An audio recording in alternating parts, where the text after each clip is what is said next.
ভাই যার যায় সে বুঝে, সে বুঝে। এক মাকে দেখলাম তার ছেলের হাত ধরে পাগলের মতো ছুটতেছে, খুঁজতেছে, মানে মন ভালো না ভাই, জানি আপনাদেরও মন ভালো না।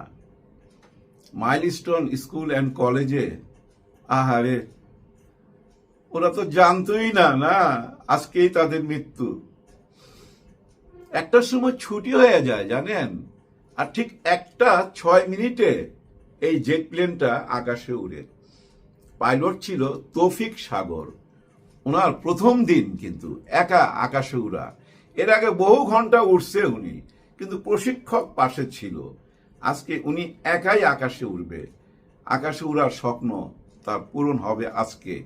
এর জন্য হয়তো তার মা বাবা কত কষ্ট করছে, কত লেখাপড়া করতে হয়েছে এই জায়গায় আসতে যায়, কেরিয়ার গড়া, তাই না? আকাশে উঠল, কিন্তু ঠিক 1:06 উঠল। 12 মিনিট পরই ওই মাইলস্টোন স্কুলের ঠিক গেটটার সামনে, মানে যেখান দিয়ে সিঁড়ি, ওই সিঁড়ির সামনে যায় আছাড় খায়া পড়ে। নিচের তলায় ছিল 2য় শ্রেণী আর 4র্থ বা 5ম শ্রেণীর ক্লাস, আর উপরে 3য় আর 4র্থ শ্রেণীর এরকম ক্লাস চলতেছিল। না, ক্লাস চলতেছিল না, ছুটি হয়ে গেছে, মানে 10-20 মিনিট আগেই ছুটিটা হয়েছে। অনেকে চলে গেছে, অনেকে মা বাবার জন্য অপেক্ষা করতেছিল। ওই টাইমে এই ঘটনা। আর সাথেই ছিল টিচারদের রুম, ওনারা ওইখানে বিশ্রাম নিচ্ছিল বা কথা টথা বলতেছিল ওই টাইমে। আবার সাথে কিন্তু ছিল ক্লাস 8-7 এর ক্লাস, ওইখানেও যায় আঘাত হানছে। ভাই ব্যাপারটা হয়েছে কি জানেন, যখন কোনো প্লেন অ্যাক্সিডেন্ট হয়, ওইটার যে তাপ থাকে, আগুন, ওই যে তেলের টাঙ্কিটা যখন বাস্ট হয় ভাই, বুঝছেন, ওই যে তাপমাত্রাটা ওইটা ভয়াবহ। তো 1000 থেকে 1500 ডিগ্রি তাপমাত্রা বেড়ে যায়। আমরা যে সাধারণত এই যে পানি গরম করি, চা বানাই, 100 ডিগ্রি তাপমাত্রায় কিন্তু পানি টকবক করতে থাকে, 100 ডিগ্রিতেই। আর 300 ডিগ্রিতে ওই যে মাংস টাংস রান্না হয়ে যায়। আর ওইটা ছিল 1000 থেকে 1500 ডিগ্রি তাপমাত্রা। ভাবা যায়, মানে ওই আগুনের তাপেই না সব ঝলসা গেছে। অনেকগুলো বাচ্চারা আমরা দেখছি না যে গায়ে কাপড় নাই, আসলে কাপড় না ঝলসে গেছে এবং চামড়াও ঝলসে গেছে, গায়ে কিন্তু আগুন লাগে নাই, জাস্ট তাপমাত্রায় এই ঘটনাটা ঘটছে। একটু আগে জানলাম যে 19 জন বাচ্চা এই পৃথিবী থেকে চলে গেল। আল্লাহ তাদেরকে বেহেশত নসিব করবে নিশ্চয়ই, ওরা তো শিশু, তাই না? কিন্তু ওদের মা বাবা কিভাবে যে কষ্ট সহ্য করবে ভাবেন একবার। আমরা ওইটা ফিল করতে পারব না ভাই, যার যায় সে বুঝে, সে বুঝে। এক মাকে দেখলাম তার ছেলের হাত ধরে পাগলের মতো ছুটতেছে, খুঁজতেছে, মানে তার 2 সন্তান, ছেলেকে খুঁজে পাইছে, ছোট মেয়েটাকে পাচ্ছে না, ক্লাস 3-তে পড়ে, তাকে পাচ্ছে না, বারবার আগুনের দিকে যাইতে চায়, আর আর্মিরা ওনারে আটকায় রাখতেছে। এর মধ্যেই কে জানি এসে বললো, আর দৌড়ে যায়, দেখে যে ক্যান্টিনের সামনে তার মেয়ে দাঁড়ায় রয়েছে, মাথাটা ফেটে গেছে, রক্ত বের হচ্ছিল। দেখেন আল্লাহ তার হায়াত দিয়ে দিছে, কিন্তু যাদের মৃত্যু যেভাবে লেখা ছিল ওইভাবে তো হয়ে গেছে। 19 তারিখে জামাতে আমির সাহেব একটা কথা বলছিল, খুবই মূল্যবান কথা, যার যেখানে মৃত্যু লেখা আছে ঠিক সেখানেই মরবে। আমার মৃত্যু যখন লেখা আছে, যে টাইমে লেখা আছে, ওর 1 মিনিট কি 1 সেকেন্ড আগেও আমি মরবো না। ওইটা বললেই তো আবার এই যে বক্তব্যটা দিল 19 তারিখে। আর ওই বাচ্চাদের মৃত্যু হয়তো এইভাবেই লেখা ছিল। আমি হয়তো সহজভাবে বইলা ফালাইতেছি ভাই, কিন্তু যার গেছে তার তো বুকটা ফাইটা যাইতেছে ভাই। কিছুই করার নাই, আল্লাহর বিধান কিভাবে বদলাবেন। সবাই গেছে দেখতে, রাজনীতিবিদরাও গেছে, ফখরুল সাহেবকে দেখলাম ওইখানে। তবে একটা জিনিস খেয়াল করছেন আপনারা, সেনাবাহিনীর ভূমিকা, হ্যাঁ, পাগলের মতো ছুটতেছিল চারিদিকে। দেখেন ওইদিকে তো আগুন, নামতে পারবে না, সিঁড়ির কাছেই তো ওই বিমানটা পড়ছে। এদিক দিয়ে বুঝছেন ওই যে রড গুলা ভাঙ্গা ওগুলারে জোড়া দিয়া ওর উপরে কাপড় না কি জানি ফেলছে, আর সব বাচ্চাগুলারে নামাইতেছিল ভাই, একটার পর একটা নামাইতেছিল, কারণ ওদিক থেকে তো ধোয়া আর আগুনের তাপ। চিন্তা করেন, সেনাবাহিনী জান দিয়া ফেলাইছে ভাই, জানটা দিয়া ফেলাইছে। দেখেন ওই যে হাসপাতালের সামনে, ওইখানেও সেনাবাহিনী চিৎকার দিয়ে বলতেছে যে কে কে রক্ত দিবেন, এদিকে লাইনে আসেন। ওনারা না চেষ্টা করতেছে, এবং সেনাবাহিনীর অনেকেই রক্ত দিতে চলে আসছে, জনগণ ভাই চলে আসছে। এর মধ্যে রাজনীতিবিদরাও গেছে, জামাতে আমির সাহেবও গেছেন, এবং জামাতে আমির সাহেব ওখানে বলে আসছে যে আমাদের নিজস্ব হাসপাতাল আছে, যে কোনো রকম সহযোগিতা আমরা করব। তাদের অ্যাম্বুলেন্স কাজ করতেছে, ডাক্তারের প্রয়োজন হয়, নার্সের প্রয়োজন হয়, সব কিছু নিয়ে ওনারা আগায় গেছে। এর মধ্যে ফখরুল সাহেবও গেছে, একই কথা বলছে যে আপনাদের যে কোনো রকম সহযোগিতা লাগে আমরা করব। ছাত্র দলেরও সবাই গেছে, ছাত্র দলকেও আমি দেখলাম ওইখানে যায় বলতেছে ভাই আমরা রক্ত দিব। তবে ছাত্র দলের ওইখানে আমি যাদেরকে দেখছি তাদেরকে আমার ছাত্র মনে হয় নাই। অরিজিনাল ছাত্র কই? এরা সাবেক ছাত্র, অবশ্যই ছাত্র, সাবেক ছাত্র, কিন্তু নতুন ছাত্র কই? 24-এর ছাত্র কই? 25-এর ছাত্র কই? সেটা কিন্তু অনেকদিন যাবৎ মিস করতেছি। ওনাদেরকে সামনে জায়গা দেন, আপনারা একটু পিছিয়ে যায় ওনাদেরকে সামনে আনেন। এই জেনারেশনকে আমরা দেখতে চাই। হ্যাঁ, ছাত্র দলের এই জেনারেশনের কথা বললাম। আবার অনেকেই বলা বলি করতেছে ভাই হাসপাতালে যাবেন না, ভিড় করবেন না। ওই হাসপাতালে যায়, মাইলস্টোন কলেজ আর স্কুলে যায় রাজনীতি করার কি দরকার? ওইখানে যাবেন না, আপনারা ভিড়ভাট্টা করবেন না। কথা ঠিক আছে আপনাদের, কিন্তু ভাই না গেলেও তো বিপদ। শাকের করাত তো ভাই, রাজনীতি হলো শাকের করাত, যাইতেও কাটবে আইতেও কাটবে। এখন না গেলে তো আবার বলবে যে অমুক দল আসলো না, অমুক দল আসলো না। এরা কি মানবিক না? এরা কি মানুষ না? এদের কোনো মানবিক জ্ঞান নাই? এইসব কথা তো বলবেন ভাই, লেখালেখি হবে। আমরা তো কাউরে ছাড় দেই না, ওই জন্য যাইতে হয়। তারেক রহমান সাহেবও খোঁজ নিছে, আমাদের প্রধান উপদেষ্টা ডক্টর ইউনূস স্যারও গভীর শোক প্রকাশ করছে, এবং সরকার প্রতিটি মুহূর্তে খোঁজ খবর রাখতেছে। আমাদের মিলিটারি ভাইরা ওইখানে স্পটে এখনো আছে ভাই।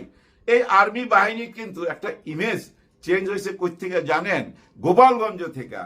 আমাদের ভিতরে একটা নেগেটিভ ব্যাপার চলে আসছিল যে আর্মি ডেভিল হান্ট নিয়ে মাঠে আছে, তারপরেও কেন অপরাধ থামতেছে না, এগুলা নিয়ে আমাদের অনেক আক্ষেপ ছিল।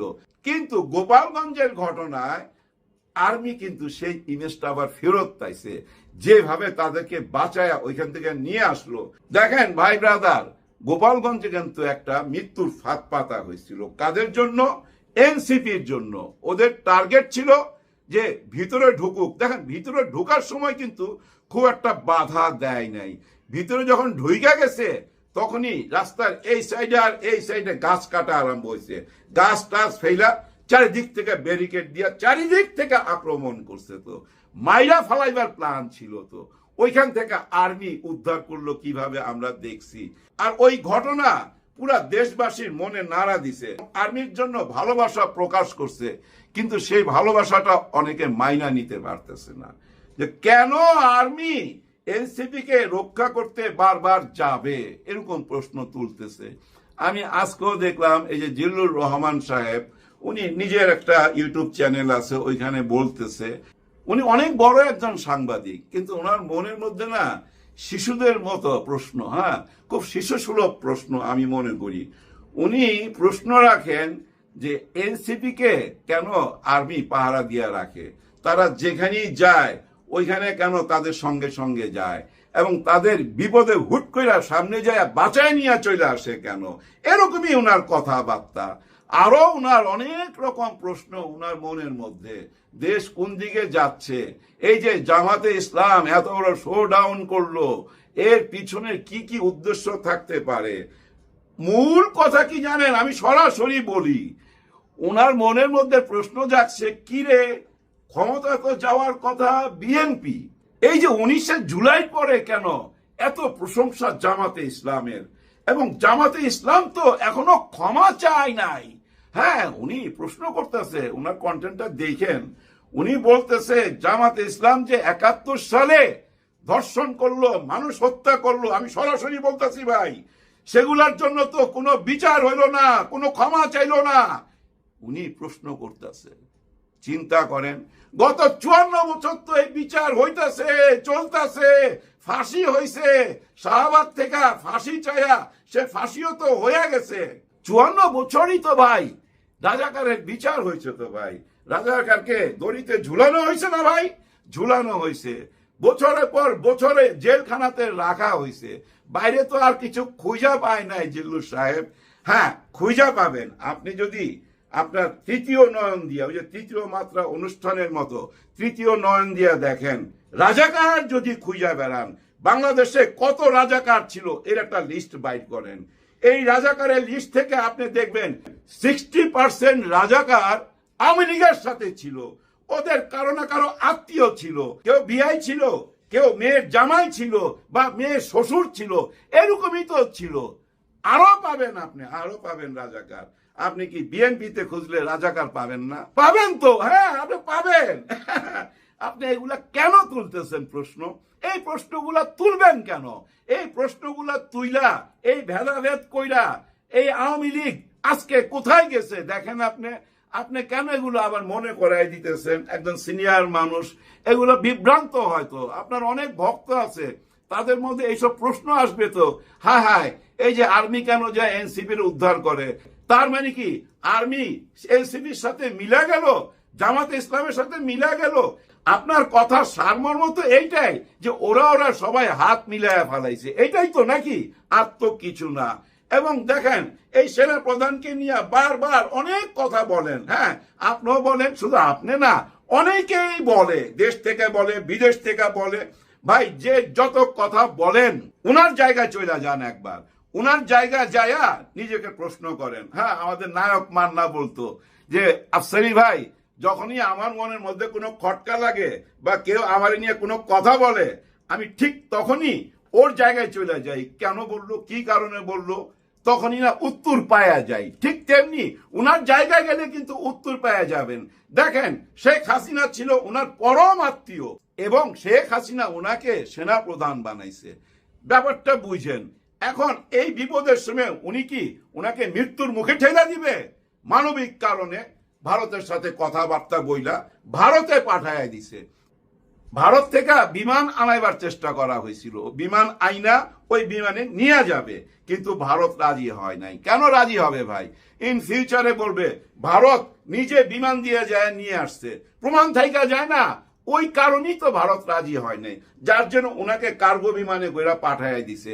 উনার জায়গায় দাঁড়ান, উনি ঠিক কাজটাই করছে, আমার সেন্স বলে। আরেকটা অভিযোগ আছে যে উনি 600 কত জনকে ক্যান্টনমেন্টে আশ্রয় দিছিল, তারা এখন কোথায়? তারা কিভাবে বিদেশ গেল? তারা কিভাবে পালায়া গেল? এরকম একটা প্রশ্ন আসে। কিন্তু ওই মানুষগুলা কারা? ওই মানুষগুলা বুঝছেন ডিপ স্টেটের সাথে জড়িত, একেবারে জড়িত ছিল। এখন আমি যদি ওনার জায়গায় যাই, আমি কি দেখতেছি, এদেরকে যদি আমি এখন ছাইরা দেই, পাবলিক এদেরকে মব জাস্টিস কইরা বিচার কইরা ফেলাইবো, তাই না? এটাই তো। আচ্ছা ঠিক আছে, সেফ জোনে পাঠাইয়া দাও, পাঠাই দিলাম। মনে করেন, আমি জানি না উনি এরকম করছে কিনা, আমি কল্পনা কইরা বলতেছি, বাঁচাই দিছে, তার মানে জীবন বাঁচাইছে। এখন আপনারা বলতে পারেন এরাই তো দেশটাকে ধ্বংস করছে, দেশের টাকা পয়সা লুটপাট করছে, এরা আয়না ঘর বানাইছে, এদেরকে কেন সেফ জোন দিল? ভাই ওই সিচুয়েশনে এছাড়া আর কিছু করার ছিল না, হয়তো সিচুয়েশনটাকে ট্যাগেল করছে উনি। আরেকটা প্রশ্ন আসছিল যে উনি বুকে পাথর রাইখা ডক্টর ইউনূস স্যারকে মাইনা নিছে। এখন ওইটা সত্য না মিথ্যা আমি জানি না, ওইটাও যদি হয়ে থাকে ওইটা ওই টাইমের কথা ভাই। প্রতিটা মুহূর্তে তো ভাই সময় বদলাইতেছে, হ্যাঁ পুরো দৃশ্যপট বদলাই যাইতেছে। তো আপনি চিন্তা করেন, এই যে মিটফোর্ডের ঘটনার আগে বিএনপিকে চিন্তা করেন, আজকের বিএনপিকে চিন্তা করেন, ওইখানে একটা ধরা খাইছে না, মারাত্মক বিপদে পড়ছে। তো সেকেন্ড বিপদ কোনটা হয়েছে জানেন? একটা টক্কর লেগা মোকাবেলা কইরা চরমরাই পীর সাহেবের সাথে, ইনারাও বলছেন উনারাও বলছেন। এখন দুই পক্ষের বলা বলিতে এমন একটা জায়গায় চলে আসছে, রাজাকার শব্দটা আবার সামনে চলে আসছে রাজনীতিতে। এখন রাজাকারদেরকে দেশ থেকে তাড়াইতে হবে। রাজাকার মাথায় রাখেন, যে শব্দটা ভাই অ্যাটম বোমের চোখ করা, ভাই অ্যাটম বোম কিচ্ছুই না তো। ওই শব্দটা বইলা গত সরকারের পতন হয়ে গেছে, শুধু রাজাকারের বাচ্চা এই কথাটা বলছিল, আর ওইটাই হয়ে গেল এখন ওনাদের মুখের বুলি। তার মানে কি কত বড় মোকাবেলা চিন্তা করছেন? কিন্তু আমার মনে হয় লন্ডন থেকে এটা বুঝতে পারছে, হ্যাঁ তারেক রহমান সাহেব বুঝতে পারছে। সালাউদ্দিন আহমেদ সাহেব একটা বক্তব্য রাখছে যে স্বাধীনতার পক্ষে আর স্বাধীনতার বিপক্ষে এই রাজনীতি করা যাবে না। তার মানে কি রাজাকার বলা যাবে না। উনি নিজে বলতেছে স্বাধীনতার পক্ষে আর বিপক্ষে এই রাজনীতি করা হয়েছে এই দেশে, স্বৈরা শাসক এই রাজনীতি করছে, আমরা এই রাজনীতি করব না। কিন্তু ওনার এই বক্তব্যটাকে তো প্রশংসা করতেই হবে। কিন্তু ওনার কর্মীরা কি মানতেছে? কর্মীদের কথা বাদ দেন, ওনাদের নেতারা কি মানতেছে? ইশরাক হোসেন সাহেব এই 2 দিন আগের বক্তব্য দেখেন, রাজাকারদের নিয়ে কি কথাগুলো বলছে। উনি তো সরাসরি টক্কর লাগাই দিছে। উনি ওই আগের রাজনীতিতে ফেরত গেছে। আগের বলতে আওয়ামী লীগের রাজনীতিতে। আওয়ামী লীগের রাজনীতিতে যাবেন, ওই রাজাকারের রাজনীতিতে যাবেন, ঠইকা যাবেন ভাই। হ্যাঁ, ঠইকা যাবেন। কত বড় ঠক দেখাইছে শেখ হাসিনা, ওই কথাটা বইলা বুঝেন না? এত বড় ঠক কেন খাবেন? যার জন্য সালাউদ্দিন সাহেব এই কথাটা বলছে, এটা বুঝতে হবে। আপনারা সবাই এটাকে ফলো করেন। হ্যাঁ, ফজলুর রহমান সাহেব আপনিও ফলো করেন, আপনি তো এখন উত্তেজিত। আরে বলতেছে কি 6 মাস আগে আমাকে ভুল বুঝছিল কে? তারেক রহমান সাহেব 6 মাস আগে আমাকে ভুল বুঝছিল হাই অথরিটি। এখন তো বুঝতে পারছে আমি ঠিক ছিলাম, আমি সঠিক ছিলাম, তাই আবার বলো রাজাকার রাজাকার বলে স্লোগান দেওয়া শুরু করছে। আমি জানি না উনি কোন টাইমে যাত্রা করতো কিনা, তবে উনার কথার মধ্যে যাত্রার একটা ঢং আছে, একেবারে উত্তেজিত হয়ে যায়, মনে হয় নবাব সিরাজউদ্দৌলা এভাবে যায়। কিন্তু এভাবে যাওয়া যাবে না। সালাউদ্দিন আহমেদ সাহেব কি বলছে এটা বুঝে নিয়েন। ওই রাজাকার শব্দটার মুখে উচ্চারণ কইরেন না, ঠইকা যাবেন ভাই, ঠইকা যাবেন। মানুষের চাওয়া পাওয়ার মূল্যায়ন করতে হবে। হ্যাঁ, সোশ্যাল মিডিয়াকে গুরুত্ব দিতে হবে ভাইজান, খুব গুরুত্ব দিতে হবে। সমালোচনা সহ্য করতে হবে। অনেকে অনেক কিছু বলবে, কি আসে যায়, হজম করতে হবে। এত রিয়াকশন দেওয়া যাবে না। আর রিয়াকশন দিতে দিতে দেখেন শেখ হাসিনা ট্র্যাপে পইরা কিন্তু ওই রিয়াকশন দিছিল। ওই সাংবাদিক জিজ্ঞাসা করছিল মুক্তিযোদ্ধার কোটার কথা, তখনই কিন্তু ওই যে শেখ হাসিনা বইলা ফেলাইছিল রাজাকারের নাতি পুতিরা পাবে। ওইটা কিন্তু ভয়াবহ, অ্যাটম বোমের চেয়েও ভয়াবহ। ওইটা আর মুখে আইনেন না। ওইটা মুখে আনাতেই কিন্তু সবচেয়ে বড় প্রশ্ন চলে আসছে, দুর্নীতি। একটা শব্দ দুর্নীতি। ওই যে উনি 2 বার সেন্স হারায় আবার উঠা দাঁড়ায় ওই একটা কথা বলছে, কিন্তু গুরুত্বপূর্ণ কথা, জামাতে আমির এই দেশকে দুর্নীতি মুক্ত করতে হবে। হ্যাঁ, চারিদিকেই শত্রু। ওই শত্রুরা কি চায়? দুর্নীতি মুক্ত বাংলাদেশ চায় না ভাই, চায় না। যদি চাইতো এত রকম গ্যাঞ্জাম লাগতো না। এই যে সংলাপে বসতেছে সরকারের সাথে বারবার, চা বিস্কিট খাওয়া হইতাছে, এত গ্যাঞ্জাম হইতো না। বর্তমানে দেখেন বাংলাদেশের যতগুলা দল আছে, ম্যাক্সিমাম দলই চাচ্ছে পিআর সিস্টেম নির্বাচন, ম্যাক্সিমাম দলই চাচ্ছে স্থানীয় নির্বাচন। আপনারা এখন চাইবেন কি চাইবেন না এটা আপনাদের ব্যাপার। না চাইলেও কিছু আসে যায় না, কারণ 19 তারিখে ওইটা ওনারা বুঝাই দিছে, শো ডাউন কইরা। ওনারা কিন্তু ওই যে একটু আগে বললাম সোশ্যাল মিডিয়া, ওই সোশ্যাল মিডিয়ার রাজনীতি করতেছে। খেয়াল কইরা দেখছেন ওই মাঠের মধ্যে কয়টা বড় স্ক্রিন ছিল, কতগুলো ড্রোন ক্যামেরা উঠতেছিল, কত শত শত ক্যামেরা ওইখানে কাজ করতেছিল। সারা বাংলাদেশ না ভাই, সারা পৃথিবী থেকে দেখতেছিল। জায়গা উঠছে তো, কোন জায়গায় ভাষণ দিছে একটু মাথায় রাখেন। 7ই মার্চের ভাষণ যেখানে হয়েছে, কোন জায়গায় ভাষণ দিছে? যেখানে ওই যে শত্রুরা, পাকিস্তানি সোলজাররা আত্মসমর্পণ কইরা অস্ত্র জমা দিছে যে মাঠে, ওই মাঠেই তো জামাত এত বড় শোডাউন করলো। কি বার্তা দিল বুঝছেন? কারণ ওনারা না ভিতরে ভিতরে না রাজনীতি কইরা যাচ্ছিল। দল তো গুছাই আসতেছিল, টাকা পয়সারও অভাব নাই। আপনি যে বলবেন চান্দা নেয়, ওইটাও বলতে পারবেন না, কারণ ওনাদের ব্যবসা বাণিজ্য ছড়ায় ছিটায় আছে দেশে বিদেশে। ট্যাক্স দেয়, গভর্নমেন্টকে ট্যাক্স দেয় ভাই। আমার কথা মিথ্যা হইলে দুদক ওনাদের পিছনে লাগুক, কিছু বাইর করুক, বা যে ট্যাক্স বিভাগ আছে ওনারা কোনো কিছু বলুক, বিবৃতি দেখ যে জামাতের এখান থেকে আমরা কোনো হিসাব পাইনি, এরকম কিছু প্রশ্ন আনুক না সামনে, আমরা দেখতে চাই। তার মানে কি ক্লিন ইমেজ গইরা তুলছে ভিতরে ভিতরে। দেখেন এই ক্লিন ইমেজটা কিন্তু আমরা কখনোই দেখতে পাইনি, কারণ আমাদেরকে বলা হইতো ওরা রক কাটা ছাত্র শিবির, এরা রক কাটে, এইটা বইলা আমাদের শিশু থেকে বুড়াদের এই জ্ঞানটা দিছে। প্রত্যেকটা চ্যানেল এই কথাই তো বলতো। ওনারা কি বলতো? এরা ধর্ষণ করছে, এরা রাজাকার, এরা দেশদ্রোহী, ওরা রাজাকার, এরা দেশদ্রোহী, এরা আল বদর, এরা কাতেল করছে, এরকম কথাই তো বলা হইতো। তার মানে এরা মানুষ ভালো না। আবার রাজনীতি করতে গিয়ে এদেরকে ব্যবহারও করছে। হ্যাঁ, ওনাদেরকে নিয়ে দল গঠন করছে, দলের মধ্যে জায়গা দিছে, ওনাদের গাড়িতে বাংলাদেশের পতাকা দিছে, আবার দূরে ঠেলা দিছে, আবার এই দল টাইনা নিছে, এই দল আবার কাজে লাগায় আবার দূরে ঠেলা দিছে। বুঝছেন ব্যাপারটা? মানে ওই যে ইসলামিক মাইন্ডের মানুষের ভোটটা দরকার, তখন আর মনে থাকে না এরা রাজাকার, এরা আল বদল, ওই টাইমে মনে থাকে না। এখন যখন ওনারা নিজের পায়ে দাঁড়ায় গেল, তখনই মানুষ জানতে পারলো। কবে থেকে জানছে জানেন? এই গত 1 বছর যাবত। 5ই আগস্টের আগে আমরা জানি নাই, আমাদেরকে জানতে দেওয়া হয় নাই। উনি যখন দিল্লিতে চলে গেল, তখনই ঢাকনাটা এখানে খুইলা গেল, আমরা ধীরে ধীরে বুঝতে পারলাম। দেখেন, ইউনূস সরকার বসার পরই একটা বন্যা আসছিল না? ওই বন্যা ওনাদের ভূমিকা আমরা দেখলাম। তারপরে কি আসলো? পূজা। ওই পূজাতে কি ঘটনা ঘটছে একবার কল্পনা করেন তো। ছাত্র শিবির পাহারা দিতেছে, জামাত পাহারা দিতেছে। এরপর থেকে কিন্তু ওনারা আস্তে আস্তে আলোচনায় আসতে আসতে 19 তারিখে ভাই যেটা দেখায় দিল, এখন আলোচনার শীর্ষ এবং মিডিয়া কিন্তু তাদের পিছনে, হ্যাঁ, ছুটছে তাদের পিছনে। পুরা মিডিয়া, দেশের না বিদেশেরও, আর ওই কলকাতার ভাইরা তো আছেই, লাইগেই রয়েছে। খারাপ বলুক আর ভালো বলুক, আলোচনায় কিন্তু জামাতই আছে। তার মানে আমি কি বুঝাইতে চাইলাম? 19 তারিখের জামাত যেটা দেখছেন, এই জামাত ছিল গোপনে, প্রকাশ পাইল 1 বছরে। আর ওই 1 বছরে আপনাদের কি প্রকাশ পাইল, ওইটা আমি মুখে আনতে চাই নাই। আপনারা কেন এত বেহুশ হয়ে গেলেন?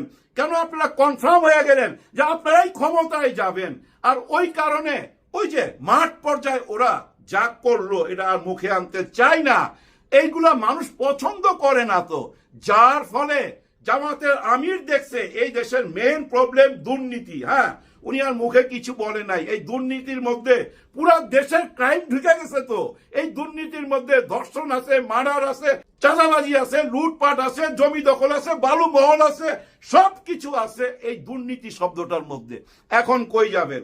এই দুর্নীতি মুক্ত বাংলাদেশ যদি গড়তে চান, সবাই এসে আবার হাত মিলান। ডক্টর ইউনূস স্যার তো আছেই, আপনাদেরকে বুকে টাইনা নিবে। দেশটার জন্য কিছু করেন প্লিজ, কিছু করেন। সালাউদ্দিন কাদের চৌধুরীকে নিয়ে আমার আসলে কিছু কথা আপনাদের সাথে বলার রয়েছে। সেটি হলো, বিগত দিন এই সালাউদ্দিন তিনি কিন্তু ভারতে ছিলেন, এবং ভারতে তিনি কিভাবে ছিলেন? তিনি কি আসলেও গুম হয়ে ভারতে ছিলেন, নাকি তিনি শেখ হাসিনার হেফাজতে ছিলেন? আমি এখানে বলবো, শেখ হাসিনার হেফাজতে ছিলেন এই সালাউদ্দিন। এই সালাউদ্দিন কাদের তিনি কিন্তু বিগত দিন আমরা দেখেছি, ইতিমধ্যে কিন্তু আপনারাও দেখেছেন যে তার কয়েকটি ফটো ভাইরাল হয়েছে, যে ছবিগুলোতে দেখা যাচ্ছে সালাউদ্দিন কাদের বিশাল এক রুম নিয়ে বিলাসবহুল বাড়ি, এবং সেই জায়গায় তিনি অনেক আরাম আয়েসে জীবনযাপন করছেন, এমনটি কিন্তু দেখা যাচ্ছে। আসলে এটি কিন্তু বাস্তব। তিনি কিন্তু ভারতে বিগত দিন শান্তিতেই ছিলেন বিগত 10 বছর, অর্থাৎ তার উপর কিন্তু একবার গুম হওয়ার পর আর কোনো অত্যাচার হয়নি, আমরা এটা জানি, এবং এটি কিন্তু প্রমাণ হয়ে গেছে ইতিমধ্যে। সেই সালাউদ্দিন এখন বেশি বাড়াবাড়ি করছে আমাদের মনে হয়। তবে বিএনপির যে সবচেয়ে বড় ভুল তারেক রহমানের, সেটি হলো এই গণ অভ্যুত্থানের সাথে সাথে যদি তিনি বাংলাদেশে আগমন করতেন, তাহলে কিন্তু তিনি পারতেন এবং তাকে জনগণও কিন্তু রিসিভ করে নিতেন। কিন্তু এখন এমন একটি পরিবেশে রয়েছেন না, এই বিএনপির দলের কোনো নেতৃত্ব দেওয়ার মতো লোক রয়েছে না, তারেক রহমান বিদেশ থেকে বাংলাদেশে আসার জন্য কোনো সুযোগ পাচ্ছে।